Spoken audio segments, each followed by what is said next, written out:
비철금속, 사마알루미늄에 이어서 이 비상장 기업인 롯데알루미늄 2021년도 실적을 스루프트회계로 분석을 해서 소개를 해드리도록 하겠습니다. 매출은 4.1% 증가했고요. 영업이익은 무려 210%나 증가했습니다. 그 사마알루미늄 제가 평범 스탄이라고 표현을 했는데 이 정도 영업이익이 210% 정도 증가했다 그러면 극단 스탄에 해당하지 않겠냐 해서 고급 유머스럽게 극단 스탄이라고 좀 표현을 해 봤습니다. 하단에 나와 있는 내용 참조해 주시고요. 내용이 좋았다고 생각하시면 구독, 좋아요 부탁드리고 꼭이요. 그리고 1.5배속 보시기 바랍니다. 원가 회계 손익으로서 매출은 4.1% 증가한 7,696억 원이 되겠습니다. 상당히 규모가 있는 기업이고요. 알루미늄 계통에서는 재계 한 3위 정도 되는 것으로 그렇게 검색이 됩니다. 그 매출원가는 크게 거의 유사하게 증가를 했죠. 약간만 더 0.1% 조금 더 매출원가가 증가한 거로 이렇게 돼 있고, 그러다 보니까 매출 총이익은 3.8% 증가로 나오고 판매 관리비를 크게 줄였습니다. 15.1%나. 그래서 영업이익이 원가 회계상으로는 276%나 증가한 것으로 이렇게 산출이 되고요. 원가 생산성도 증가한 것으로 이렇게 됩니다. 매출원가 산식인데 이 재고 범위가 회계 투명성의 하나의 키다 이렇게 말씀드리면서 또 수리프 쪽 손익으로 넘어가도록 해보겠습니다. 매출액은 변동이 없는 거고요. 매출에 비례하는 매출 재료비는 8.2%로 크게 증가했습니다. 이렇게 이제 이 재료비하고 이 총 제조 비용을 디커플링해서 재료비하고 운영 비용하고 디커플링해서 생산 재료비 중에서 매출에 비례하는 금액을 다시 뽑아내는 거죠. 이게 8.1%가 증가했습니다. 이게 좀 더 명확한 거죠. 그래서 스루풋은 3%가 감소했고 스루풋율은 2.4%가 하락을 했습니다. 그리고 운영 비용이 8%를 감소시켰습니다. 그래서 TOE 생산성은 0.05포인트가 상승을 했고 영업이익은 184억 원이 나왔는데 원가회계 영업이익보다는 12억 원이 적은 수치입니다. 이것은 역시 재고자산이 증가했기 때문입니다. 가공비, 배부, 재고자산이요. 그래서 재고자산, 가공비, 배부, 재고자산이 48억 증가한 거로 이렇게 나옵니다. 미래에는 이렇게 재고자산 흐름으로 공시가 돼야 될 거라고 믿습니다. 회사가 제시한 비성분 내역을 재구성해서 보면은 재고자산의 변동액이 이게 이제 재고회계 투명성의 아주 핵심적인 팩터 요소가 되겠는데요. 요거를 좀 분석을 해보는 거로 하는데 이 금액이 재고자산의 변동액이 일단 너무 큽니다. 그 다음에 원재료의 사용 및 상품 매입액이 있는데 이게 이제 한 3,427억 원이 돼서 16.4% 증가했고요. 전반적으로 매출원가 재료비는 7.7% 증가한 거로 그렇게 산출이 됩니다. 운영비용은 8%가 감소했고요. 그 다음에 가공비율이 28%에서 25%로 감소했는데 이것은 상대적으로 재료비가 증가하면서 재료비율이 증가하면서 원재료 가격도 상승했다. 사마알루미늄 때도 이렇게 알루미늄 가격이 크게 상승했을 것이다. 아마 상식적으로 알루미늄이 크게 상승했다고 일반인들도 그렇게 인식을 하고 있을 거라고 봅니다. 핵심은 이겁니다. 재고자산의 변동액이 신뢰성이 있는 거냐 이게 문제겠어요. 그래서 PQ 총 제조 비용을 비교를 해보면은 재고자산의 변동액 수준만큼 차이가 너무 크게 납니다. 이렇게 매년 이런 차이가 난다는 것은 뭔가 특별 원인이 있을 텐데 공시 감사 보고서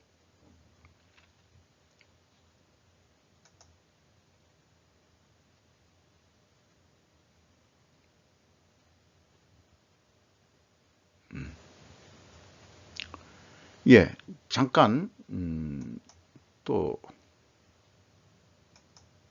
끊겼습니다. 죄송합니다. 어, 이게 좀 이 회사는 문제라고 보여집니다. 예, 다음 장에서도 그걸 또 다시 언급을 하도록 하고요.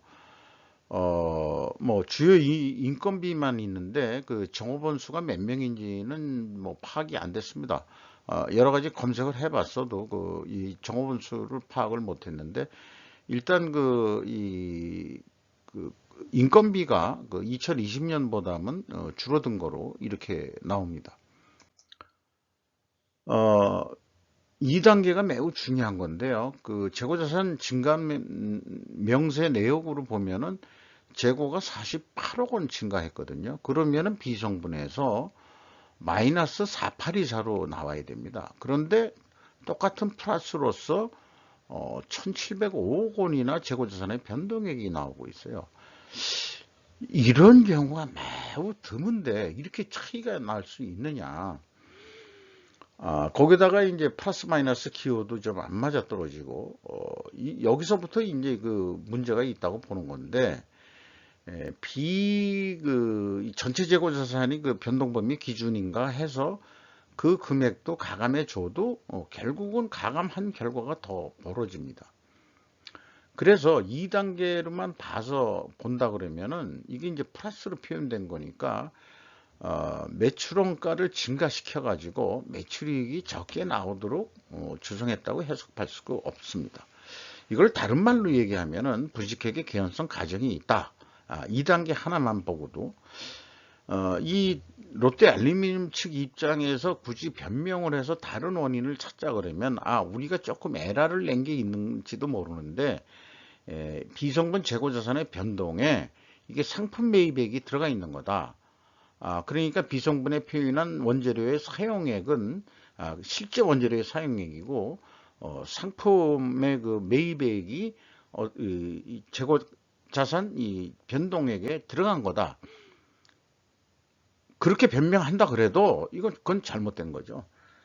재고 자산은 증감액으로 따지는 거고 그 다음에 원재료 사용액 및 상품 매입액은 별도로 표기해야 될 문제이기 때문에 그렇습니다. 어쨌든 이거 가지고 롯데 알루미늄이 매우 그 재고자산 매출원가 회계가 불투명하다고 저는 그렇게 생각합니다. 현금 흐름표 기준은 2021년도입니다. 요걸 못 바꿨네요. 미안합니다. 2020년도인데 그거는 제가 또 에러를 냈네요. 뭐 저도 에러를 내죠. 인간이니까. 이렇게 하면서 또 발견이 되네요. 네. 그래서 그 현금 흐름표 기준으로는 그 전체 재고자산의 증가액은 일치합니다만 2020년도는 또 14억 원 정도 또 차이가 있습니다.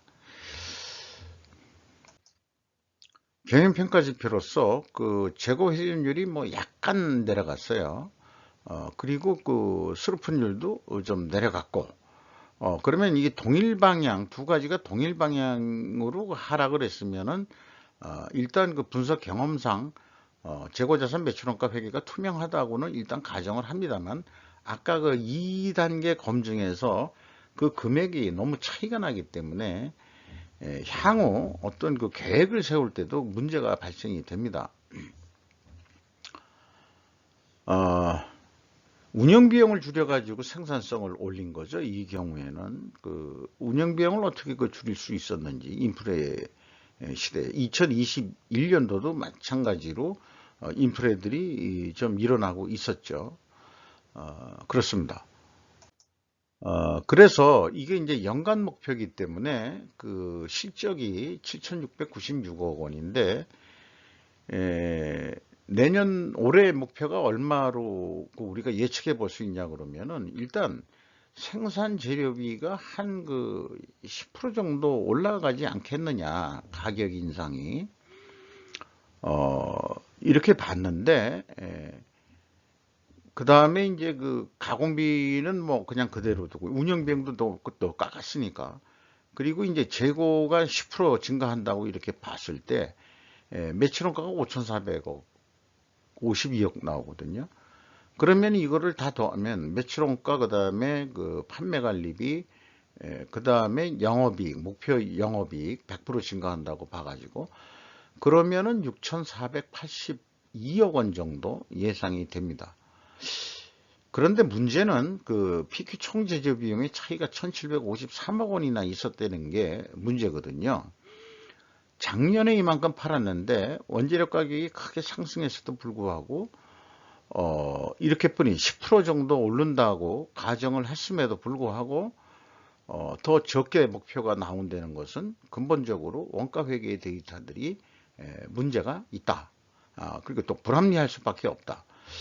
이런 얘기가 되겠습니다. 뭐 이 자관 이 상태로 그냥 뭐 이 계약을 단단히 어떤 그 견적 단가라고 한다 그러면 65만 2,994원짜리가 65만 원에 계약을 했다 그러면은 그래도 한 4만 978원의 이익이 난다. 그렇게 이제 예측을 해볼 수 있겠습니다.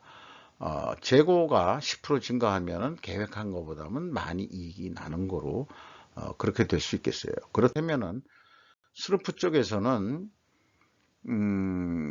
매출 재료비도 10% 정도 증가한다고 보면은 10%만 증가해도 매출액은 이 매출 재료비에 비례해서 증가하는 거니까 8,465억 원으로서 원가 회계 예측하고는 벌써 크게 천억 한 800억 정도 그 차이가 나죠. 이것이 타당한 거냐? 그러면은 손익분기점이라는 게 있어요. 그 영업이익을 100% 인상한다는 것으로 보고 수로분율은 그대로 가면은 손익분기점 방식으로는 8,251억. 그러면 뭐 요 정도 가격으로 그 사업 계획을 좀 풀어 나가면은 되지 않겠냐? 2022년도에. 그래서 사업 계획할 때는 그래도 좀 더 좀 그 근거 있는 거로 해가지고 제안을 회사에다가 8,465억 정도 하겠어. 이렇게 돼서 그 제안을 이렇게 했는데 뭐 조금 사업 계획할 때 아니면 또 이걸 납품하는 거로 비유로 한다 그러면은 아까 그 원가 회계는 68만 원인가 그렇죠. 그 84만 원에 납품을 해야 남는 거로 됩니다. 이것이 이 현실적인 금액이지 않겠어요? 네. 그러면 한 3만 7천 원 남는 건데 이렇게 그 계약이 됐다 그러면은 그 수료분율 그대로 두고 재고 회전율이 그 매우 높은 기업입니다.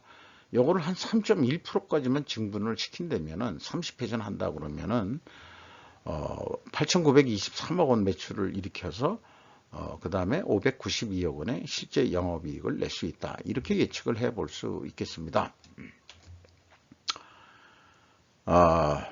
원가 회계는 그 뭔가 지금 그 손익계산서가 잘못되어 있다. 저는 그렇게 진단을 하고 싶네요. 그리고 뭐 비상장 기업이니까 뭐 주가는 없는 거고요. 그 주주 내역을 보면은 일본 롯데의 약자겠죠. 제2투자회사가 34.91%, 일본 광윤사가 22.84%, 호텔 롯데가 38.23%, 호텔 롯데 부산이 3.89%, 기타 해가지고 100%에서 되어 있습니다만은 롯데 알루미늄도 기업 공개를 해서 조금 더 그 공시를 더 좀 신뢰성 있게 하는 기업이고 뭐 조금 더 현재 이 국내에서 한 3위 정도 됩니다만은 1위를 목표로 한다고 한다면은 자본을 좀 확충해서 그 확충하는 방법을 기업 공개를 통해 가지고 그리고 또 투명하게 그 분기마다 그 공시를 하는 기업이 되기를 바라면서 마치도록 하겠습니다. 감사합니다.